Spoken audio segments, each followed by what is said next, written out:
Luto tayo ng crispy dinakdakan kasi nag-crave yung mga Disney princess natin na tropa. Simpleng pulutan lang to, tsaka mabilisan lang.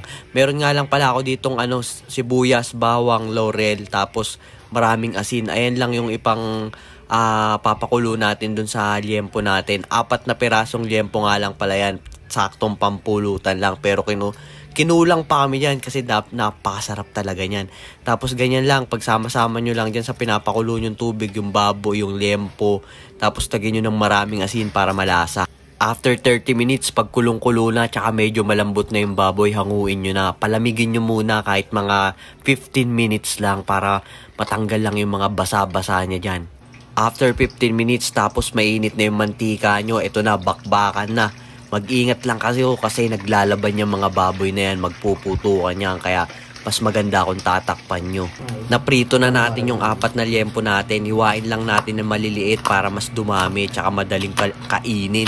Kita nyo naman kung gaano kalulutong yan, nagtatalsikan kada hiwa, sarap nyan. Kapag nahiwa nyo na lahat, wag na kayong mag-inarte, kamayin nyo na, isalin nyo na dun sa lalagyanan nyo. Ganyan lang yan, walang arte-arte dito par. Ganyan lang yan, oh. Ganyan ang tamang pagsalin. Huwag na kayong kung ano-ano pang gagamitin nyo. Diba? Walang ititira kahit mga maliliit. Tapos ihalo nyo na yung mga pinagsisibak natin ng mga sibuyas, sili, siling green. Yan, tapos may tira kaming mayonnaise dito na ladies choice. Sinama ko na rin yan. Sayang nga kasi wala kaming kalamansi dito. Dapat yan may kalamansi para mas masarap. Tapos ito na lang yung ginamit namin na mayonnaise, yung murang mayonnaise lang, pero napakalasa pa rin yan.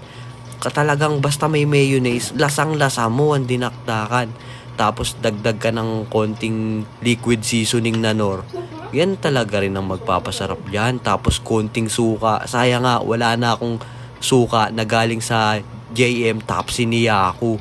Ayun ang masarap na suka. Yung suka kasi ng Dato Puti. Medyo hindi ko na siya trip. Nung natikman ko yung suka ni Boss JM, yun na yung gustong-gusto kong suka.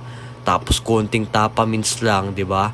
Ganyan lang 'yan. Tapos imemekos-mekos mo ngayon para maghalo-halo na yung mga pinaglalagay mong kalokohan diyan sa liempo.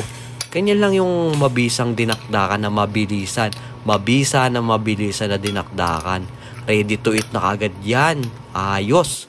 Kapag okay na, kuhanin na natin tong pinalamig natin na Red Horse, 'di ba? Umpisahan na natin yung inuman, si Mama nagbabalot pa ng mga pangregalo. Tapos yung tropa nating Disney princess kumakain na. Mag-inom na kami.